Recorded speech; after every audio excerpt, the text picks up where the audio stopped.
are back on another edition of Behind the Uniform. This is when we take you inside not only the playing careers of the guys who wear the uniforms for the University of Michigan, but we take you into their backgrounds as well. Who are they off the field of play?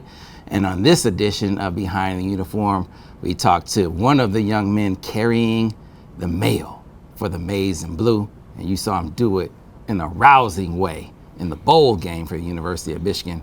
Talking about Mr. Jordan Marshall. Jordan, thank you for joining us, man. How you doing? Good. Thank you for having me. Beautiful day. Nice to be here. Another day in Ann Arbor. Man, it's a pleasure to have you. Been anxiously anticipating having you on set since you were a recruit. This is one that we've been excited about. An Ohio kid, player of the year, best player in Ohio, in my opinion, choosing to come north of the border. There's a lot of pressure that comes with that, and you chose to do it anyway, and that's where I want to start. Is when you choose to spurn the Buckeyes to come to Michigan like you did. That takes a lot of courage too, man. Just take me back to that process of that decision, of why you did it, and what it was like after you did it. Walking the halls, walking the town, what your life was like around that time in your life? During that time, it was kind of, I had just people in my ear. There's a lot of Ohio State fans from where I'm from, Cincinnati. But one thing my mom always told me is you have to do things for yourself sometimes. And when I was looking for places, she was talking about the culture and the people, and she wanted this to be a decision that I made. And throughout the process, Michigan showed me all the things that were necessary, and Ohio State didn't have those things, and I didn't love the people, the culture. Never grew up an Ohio State fan. Actually grew up a Georgia fan. My dad's from Norcross in Georgia. So I grew up a Bulldogs fan, but I know I wanted to stay close to home, be close to mom, and it was important that I had really good men around me, and that's just why I chose Michigan, is the culture, the people, and even with a coaching staff being pretty much flipped after I committed, the culture is still the same, and we have some of the most high-quality men as coaches and players in our building. Mm-hmm. Yeah, man, that is an interesting aside, though, because I know you and Mike were really, really close. And, we talked to Cole Sullivan about it. He said, there's that moment when the coaching staff flips and it's like, whoa, man, these are the guys who recruited me. And, for you especially, the bond with your position coach was a fundamental element in your recruitment. And so, was there a moment of waver for you when that happened? I mean, what about that moment in your recruitment? Yeah, there was definitely a moment of waver that I didn't hear from Mike for weeks. I didn't hear from, then Harbaugh leaves, didn't hear from Coach Moore when he got the job, and I kind of was like, I only have so many days and I have to make a decision. And just like I said, my mom was like, you have to make a decision best for you. So I ended up, I'm one of those people that I like to give people their space. I know Coach Moore was going through a lot, but my mom was like, you need to figure out what's going on. So I made the call. He answered right away, and I just told him where my head was at, that I was kind of didn't know what was going to happen, didn't know if we were still locked in, didn't know about the running back coach, and something that I always remember is he told me that we're going to get the best guy for you.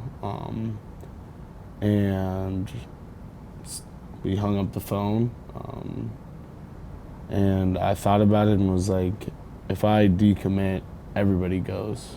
Mm-hmm. I think me and Jaden had a big influence on our class. And if one of us was to leave, I think it would have fell apart.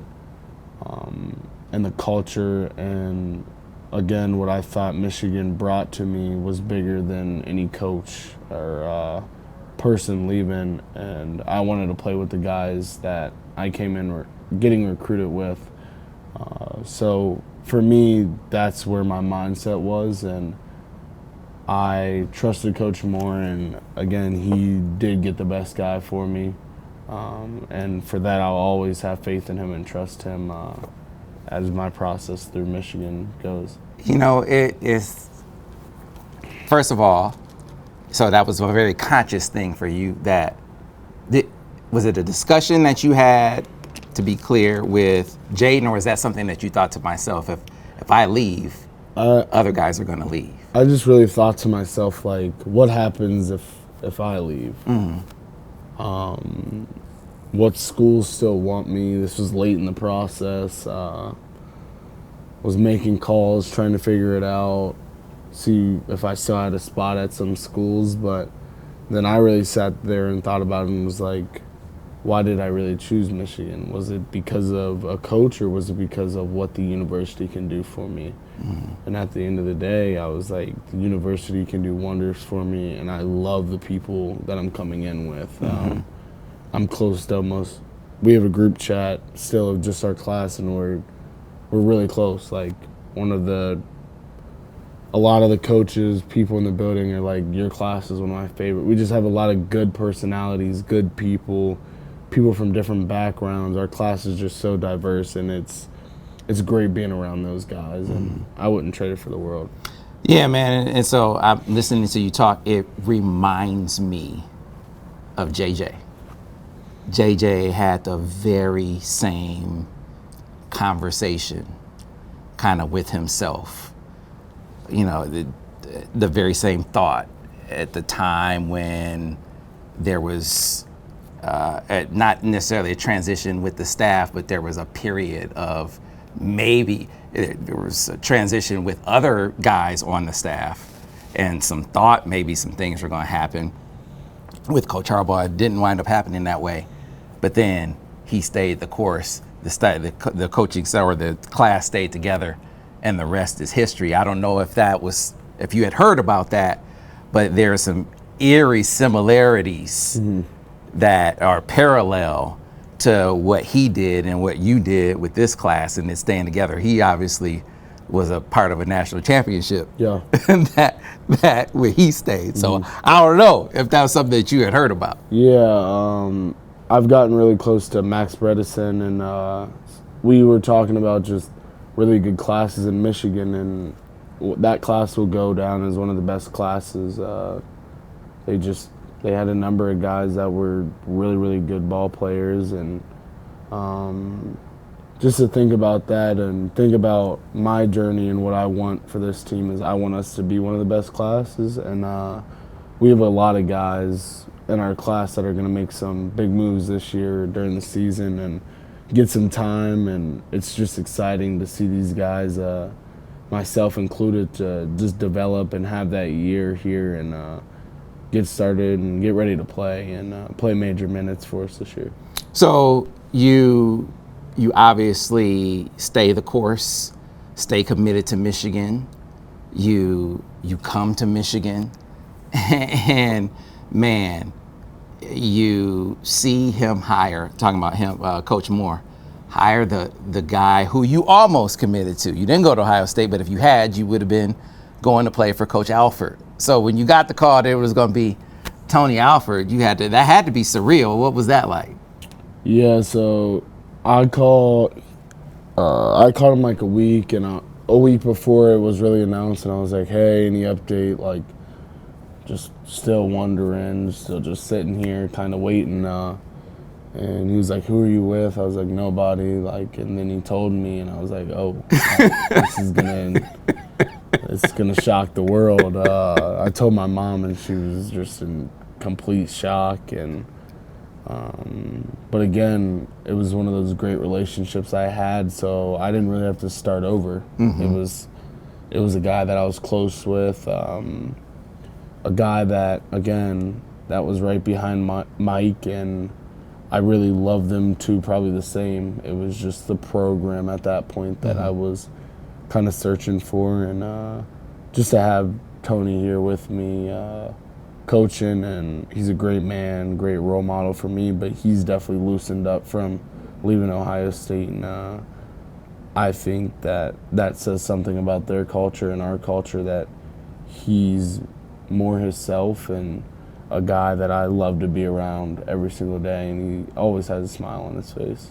So, listen, man, being around this program for as long as I have, I obviously know beating Ohio State means something to every guy in this program. But for guys who grew up in Michigan or grew up in Ohio, I just feel like there's a different edge to it. Mm-hmm. There's a deeper seated meaning to it. And for a guy like yourself, a guy who played in Ohio, who left Ohio to come to Michigan, and who probably still hears from a lot of Ohio fans, what did it feel like to be on that team last year, to be a part of that, and to beat Ohio State when nobody gave you guys a chance in hell to do it? What did that feel like? What I'll say to that is, at the end of the day, we're Michigan. We do what people can't think. We're gonna play ball no matter what. That's what nobody cares about. Predictions. Those guys just sit there and predict things. Just like I said, we're focused on ourselves, and I think that's where the team is we're focused on the players in our building, the coaches in our building, our families, and that's it. Everybody else, who cares? And I think that's something that we strive on, is the building we have is one of the best. We don't have problems with guys' egos. We don't have guys doing all this crazy stuff. Like, the guys in our building are good people, good men, and again, you surround yourself by that and people that are blue collar and want to work for everything they have. A score prediction doesn't matter. So going into there, we knew what we were going to do, and I would say the turning point is Buckeyes hit. Buckeye Page's hit on Howard. I think that really changed the momentum of the whole game, and I was sitting over there and I was like, we're gonna win this game, and it was just so exciting. I mean, it's a blur for me because just the excitement of the game, the ups and downs, the end of the game, and then going into the locker room and partying and dancing for an hour in their locker room, but it was great. Probably my favorite memory so far of being at Michigan, and there will be a few more wins coming when we go back down there and when they come up here. You got different promises that a certain player promised that they won't lose to you guys again. I'm sure you guys have seen that. You got somebody's promise is going to be broken one way or the other. Time will tell on that. But it's interesting to hear you say your favorite memory is that. And yet, after that, Jordan, you go out and have one hell of a performance in the bowl game. I mean, the performance of your career so far. I mean, I'm sure you're going to have great games to come. But the mark of your career so far is your performance against Bama. So, but you're telling us that the one that stands out, the thing that stands out in your career the most, is the game before that? Mm-hmm. I would just say it means more. Just like you said, you're from Ohio. We got, just like you said, we got guys promising about getting wins and stuff. You're not like, I grew up watching this game. Like, it means a little more to the guys up here in the Midwest. So, again, for somebody to promise is a little crazy to me. I've been around this rivalry a lot longer, and seeing it in real life and being in it is insane. But I would just say I'm more focused on the team and how we do as a team, and I think that win proves a lot to the team we are and the team we're going to be over that Bama game. You see the culture, the people we have. Again, a score prediction of 26, something like that. And you see guys going out there giving it their all. because they love the game. They know how much that game means to everybody in that building, and it's something. It's bigger than yourself. We have this theme this year, Team Over Me, and I feel like from those last 2 games is really where we started to turn that table. Is you put the team over yourself, and we can accomplish anything. Yeah, man. So if we keep living by that, we're gonna be a hell of a team. Well, listen, you go into that Bama game, and just like Ohio State, nobody was giving you guys much of a chance because even fewer of your star players were going to play in that game, and all of their guys were playing. So no way Michigan's going to win this game. Yeah.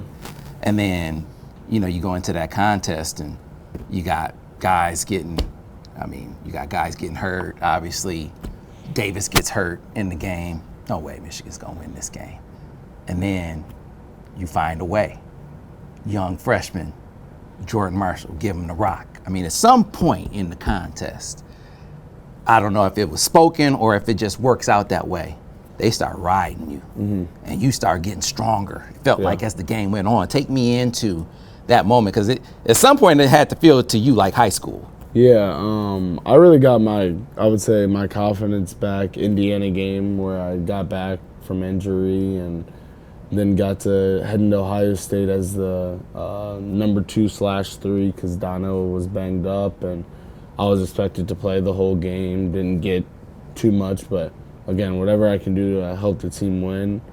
And then Bama, I pretty much knew that it was going to be me and Ben, and one of us was going to have to take over and win the game. And another key moment is I didn't have a great week of practice, and the night before the game, me and Tony have a conversation, and he's like, you're going to win MVP of this game.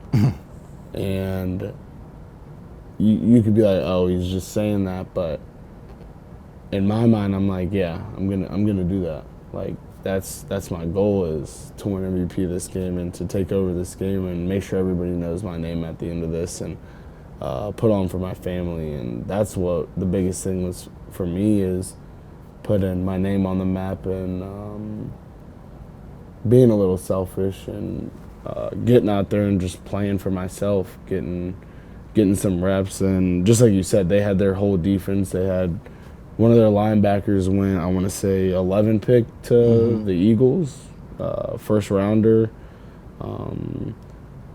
Told me after the game that I was a hell of a player. So just to earn people's respect and get my name out there is something that I wanted to do, and I feel like I accomplished that. But I want to take over and take a new role this year, being a really good leader and leading this team to a national championship. Well, can hear that leadership oozing from you even as a freshman. There's a maturity, a precociousness that comes out, and that's something that actually has to manifest in all of these guys these days as businessmen in the era of NIL.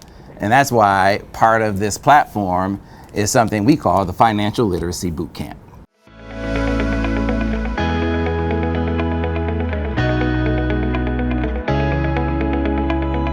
Part of the boot camp is guys make their way over to UMCU to spend time with our partners over there, going through a lot of the financial sort of situations that they have to go through in life. And so here is that part of the journey.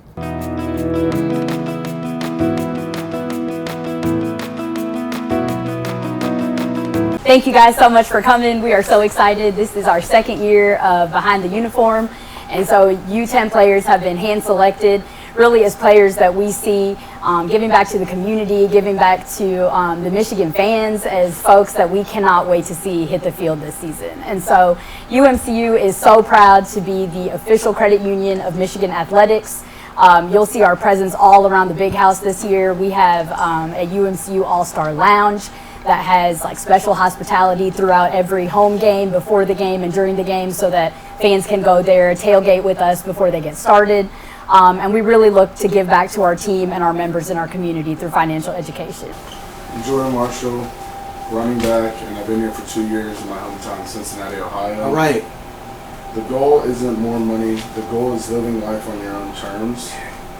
Similar to Ernest a little bit. This, What's it mean to I you? would say for me, like, not having to worry about if a car breaks down or things like that. So putting money aside to set me up for my future. This is sort of a word cloud. It's got a lot of important things on it, but what is the biggest word here? Financial what? Freedom. Yeah, and then all y'all could define that differently. That is really my job today, is encourage you. What do we need to do to gain financial freedom? Nicole, if you could start it for us. Guys, I'm going to give you a minute to go ahead and get into this. We'll have a little bit of friendly competition here. So guys, the question will pop up. You got 20 seconds, do your best. Okay, you can have a little friendly competition here, and then I'll do a little bit of teaching afterwards. Good luck. Once you obtain your first credit card, how long does it generally take to establish a credit score? Dang, the music is intense. It is. It's good.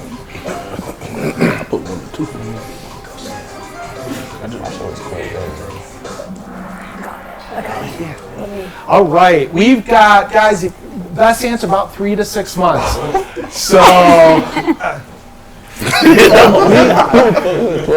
we typically advise college students, sometime before you leave here in Ann Arbor, you should probably have your first credit card so we can begin to establish a credit history. So when you leave here, you want to buy a car, you want to buy a house, you've got some credit established. And it takes 3 to 6 months. Nicole, how do we do here? Let's see. How do we do? Yeah, Ernest, Okay, there we Ernest, go. all right. Okay. Cascade. Good stuff. Let's go to number 2, Nicole. So I got a few credit questions up front. What is the range for credit scores? It's not 0 to No, don't get no a million. Don't get no hints. Yeah. What is the range? I knew Good stuff. It is very random, right? 300 to 850. And I'm not worried so much that you memorize this. Guys, what'll happen if you have a high credit score? Any loans will be what? Less expensive. Your credit score is 750. I can get you an auto loan today for about 5.5%. If your credit score is 520, we're going about 20%. Okay? Yeah, right? So you and I need to chat afterwards. The higher the credit score, the better. And the good news is for college students, after 6 or 12 months, I see a lot of students in the 700s, just with one credit card. You can get there, but we want to be. Nicole, how do we do here? Let's see. Oh, we had a change up on top. Okay. 19 shots. Yeah. All right, Rod, here we go. You had a benefit. We chatted a little bit about this last year, right? Nicole, let's go to the third one. Okay. As of July 2025, what's the average interest rate on a new credit card issued here in the United States?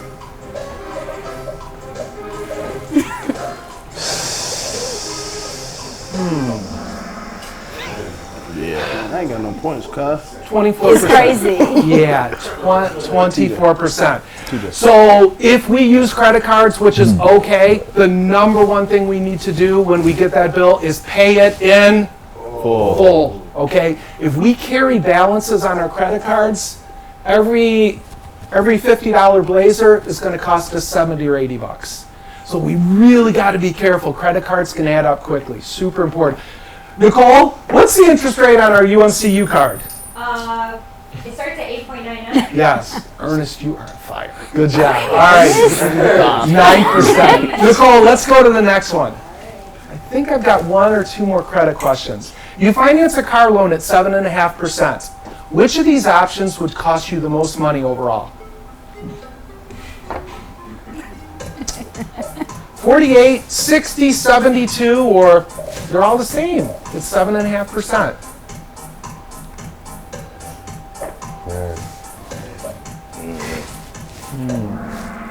Okay. Let's get it. Good. A lot of us got this. The longer you take, whether it's a car loan, a credit card, a house, the longer you take to repay, the more money, right? So just be careful, guys. The first time we're thinking about buying a car and the salesperson is interested in getting you the lowest monthly payment, that generally results and the highest amount of money coming out of your pocket overall. I like these car loans. I like 4-year car loans, not 6 and 7 years. Good. Nicole, how'd this one go? Let's check. Let's see. There we go, Mace. Good job. All right. Ernest. Okay, Mason. Yeah, there we go. All right. All right, so Jordan out here at University of Michigan Credit Union, Playbook for Prosperity. You get your plays down on the field. Got to get your plays down in life. What was the biggest play you learned today? Probably to just touch up on your budget and make sure that your budget's attached before you do other things or try to spend extra money, making sure that my budget matches my lifestyle and how I want to live. So I saw you guys in the group exercise. There seemed to be a lot of, I won't call it conflict, but a lot of disagreement on what to spend on different things. Seemed to be some revelations there that certain guys didn't know how much groceries cost, how much phone bills cost. I mean, were you one of those guys that didn't know what different things cost, or was that your teammates? I would just say we all have different things we prioritize, so it's figuring out each guy's spending habits and what they like to spend on, whether that's clothes or doing certain things. And some people want to have a nice place, some people want to have more. It just depends, and I feel like that was more the conflict, is everybody has a different means in how they live, so figuring out what each guy values the most was the tricky part. And so the thing that you didn't know, like you came in and you're like, man, I didn't know that, but now I know that based on what you saw today. The thing I didn't know, we were talking about identity theft, and I didn't know that, like, if it's gone, like if somebody steals it, it's just gone, like that. I thought that was only with a debit card, so that was pretty surprising to me. Yeah, that's why you got to be hyper vigilant Yep. about protecting your identity. So again, like protecting that playbook, right? Got to protect your identity the same way. Having that playbook for prosperity down. That's what you got to do. In life. Yes, sir.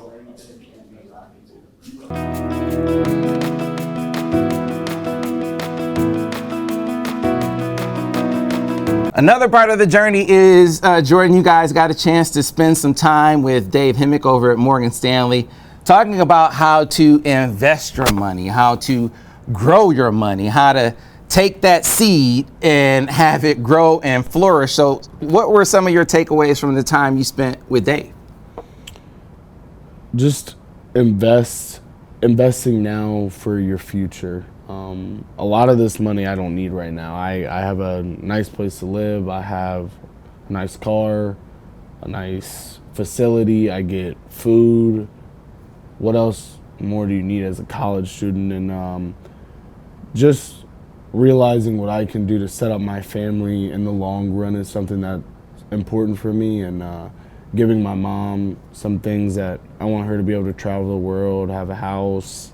Those are the things important to me. So when we talk about investing and getting into real estate and tapping into all these different platforms and things, I'm just trying to soak in as much knowledge as I can to put in my toolbox, because I want my money to grow. If I was done playing football after this year, I want to be able to live on it.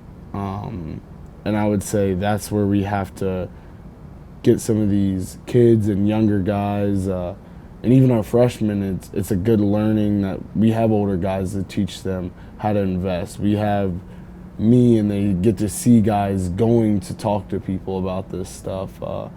But investing is something big in my life, and using my resources and talking to people, because everybody has different thoughts. So learning those tips and tricks from everybody is important to help me grow my money and be efficient when I'm 30 or 35, and I'm like, hopefully I play for a few years and I hang up those cleats and I'm like, I don't have to work, which is important to me.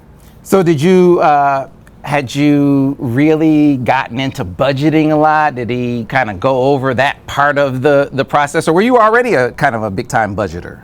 I would say I budget. I budget just because I want to make sure that I'm ahead always, and I have money to spend when I want to go on a trip, or somebody asks me to go do this. Oh yeah, let's go to dinner. just things like that. And I budget just to make sure I know what I'm spending monthly, how much money I need for food, how much money I need to do this, how much money I need to have fun. It's these categories you have to put yourself in and say, okay, I'm going to spend 1,000 here, 1,000 here, and 1,000 here, and cutting yourself off. Because if you do it that way, in the long run, you're saving so much more money. And I think where a lot of guys, you can look at it, and some things we talked about is, I mean, $1,000, you could not use 500 of it. So then you need to cut that down and make sure that budget is 500 now, and put the other 500 away. So just making sure you don't have money just sitting. Make sure that it's compound interest, that it's growing, dollar cost average. Make sure that it's going on top of each other. So in the long run, again, you have money for generations. This isn't for yourself, and it's for your kids. It's for your family, and I just want to help the world also. So making sure I have enough money to support myself, my family, and people in this world. The concept of money that you earn NIL-wise being money that you can tap into in retirement, was that something that you had been thinking about before? That's actually can be something that's tangible, that money you earn right now before you're a graduate is money that you can have 40 years from now. I really probably didn't start to understand that until the end of my freshman year, because what kid at 18 is like, oh, at 40, at 60, between those ages are like, why do I need this amount of money when I'm this old? And I still look at it like, what am I going to do with this? And I've really sat down and thought about it like, this isn't for me. This is for me to live good, have a good life, but it's for my family. It's for the ones after me that are gonna hopefully go down my path and do the things I did, and they can learn from me, and they can grow that money, and again, just keep stacking it. And I would say that's just important. Make sure the money you have now it can be used just for now, or it can be generational.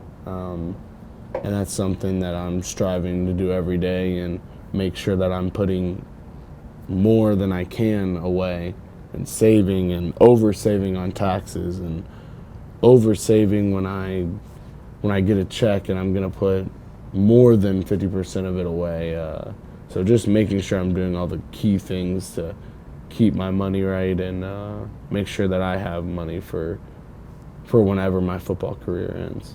Young man, but old soul, is what my grandmother would say. Definitely, that comes into great use. You're talking about managing your money. Definitely comes into great use in the Financial Literacy Bootcamp.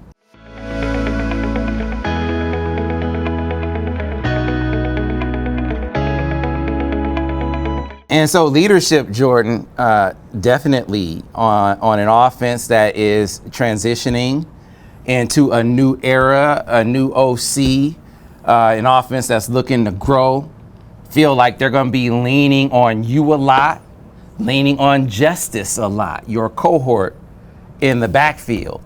I know you guys are going to throw the ball more, looking to grow that part of the offense, but it starts with your ability to run the football, and you're the returning commodity here. So a lot of eyes on you. You got to feel that heading into this season, do you not?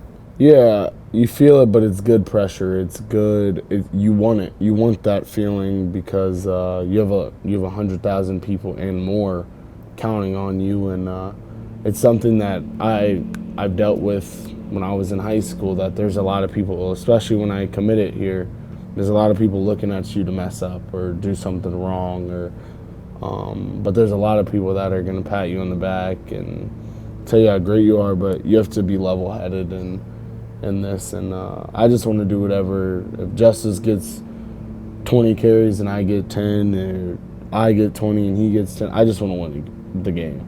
And I think that's what this team has is guys that are unselfish, that are trying to just win ball games. We want to win ball games. We want to go to a natty. We want to beat Ohio State. We want to get a Big Ten ring. So all those things are important, and this offense is scary. It's going to be, we're coming together. It's going to be scary. We're going to be a lot more diverse in what we can do in all phases, in passing, running, trick plays. Everything is going to be dynamic, and it's really exciting to see the guys we have all over the board. You know, it's interesting. Over time, we've learned for you backs, don't you want more than one running back to eat? Because if you got one running back eating, you're putting a lot of tread on your tires, right? Yeah, so something, again, a big thing that I love about this coaching staff is Coach Alford, we literally had to talk about getting a transfer. He was like, hey, are you okay if we get a transfer? And I was like, yeah, bring him on in. Like, I want to compete. Like, I didn't come here to just be the guy and just chill. That's not why I came to Michigan. And I told him, I was like, go get the best one. I want the best guy we can get, and I want to compete because he's just going to make me better and not be complacent. I played one game and had a really good game, but I have to do that for multiple games. So for me, I was like, bring him on in. This is time to compete, time for me to earn my spot and go against one of the best, and he's one of the best players I've been around, Justice. And again, that's why you come to Michigan, is to compete, and we do that at every single level. The D-line, there's no drop-off. Even when we had KG and Mason, there's no drop-off anywhere on the board. You can put the twos in, and Benny's going to go eat, and Ike's going to go eat. Like, we have guys everywhere, and I would say that's the scariest part is we're not just, you put the starters out there, we're good. It's 2 to 3 deep, and the 4s and 5s are good. They're just young. So this is a scary team we have, and it's just getting better. The camaraderie around the team is through the roof. Yeah, and so then the other thing it seems obvious, you know, to throw the football helps you as a running back. So you want your passing game to eat. So how much growth did you see there? So much. We're gonna take some shots this year. We're gonna do all the things. We're gonna be an explosive team, and I've got to see a lot of things, and we have some of the best minds in college football. We have, I believe, 3 head coaches on our team, with Chip, with Kasula, and with obviously Coach Moore. But you put those 3 minds together, I mean, all 3 of them were OCs. Mm-hmm. So for teams to be able to game plan for us is going to be tricky, because those 3 minds together, I'd be scared. Yeah, I don't want you to give away any trade secrets, but if, as a player on the offense, if you could describe, you know, Coach Lindsey, I mean, how would you describe his style, or how he gets after it? I mean, how would you describe his impact on the offense? His influence on the offense would be what? I would say like a pizzazz, like a spice, like he's just putting the cherry on top of what we already had, which is we've already had a really good run game, and Coach Moore doesn't want to get away from that, but he also wants to be level-headed in every single area, and I think we've added to that and put that cherry on top that's going to make us next level good and be able to compete with anybody in the country. So, you know, I know there's a quarterback competition to come. I don't want to presume anything there, but I got to ask you your impressions of Bryce Underwood. He came in with acclaim. I know you know what that's like, but as the #1 player in the country, and he stayed on top of it, you know, there's a lot of expectations that come with that. What have your impressions of him been? He's a great kid. I would say that's the most important thing, is he has no ego to him. he wanted to come here to be with his or play for his state, play for his family, and I respect a guy of that sorts and somebody that can realize that at a young age. And being around him during bowl game prep, the kid didn't say a word, just was locked in, level-headed. And a lot of these guys you hear about talking and egos are through the roof, but not with Bryce. He came in and just wanted to earn everybody's respect, and I think he's already done that. And he's just a good person, and he gives back, and he does all the things you want your quarterback to do. And he has that swagger that JJ had when he was around the building, and just to see somebody like that, and he's going to be a great player. That's all I can say, and I'm just excited to see what he brings to the offense, whatever level it is. Yeah, and so I'll close with this, Jordan. You got so many games before you get to the game, but I was talking to Coach Moore. He said, you're always preparing for them. When they step up and say something like, I promise I'm never going to lose to them. Mm-hmm. How much of your attention does that get? Does it command more, or do you just file it away? Like, how does that register, if at all? I would say it doesn't to me at all. At the end of the day, those are just words. We play the game of football, and we'll see what happens on the field. And again, those guys like to do a whole bunch of talking and chirping and stuff, but we can play physical football and run the ball, and we'll see what that talking will do. And yeah, I don't have no space for words. I can go out there and we can go play. We can go play the game, respect the game. Because what happened last year will not happen, where we're fighting in the middle of the field. That's not how we roll. We're a team of culture and high culture, and we're gonna make sure that we take care of them, but we also do it we respect the game, because that's the program we are, and that's how we want to be represented. Gotcha. Well, Jordan, we appreciate your time, man. Good luck this season. I was looking forward to this for a reason, because I knew it would be exactly like this, and you exceeded expectations. So thanks a lot for your time, and good luck this year. Thank you so much for having me.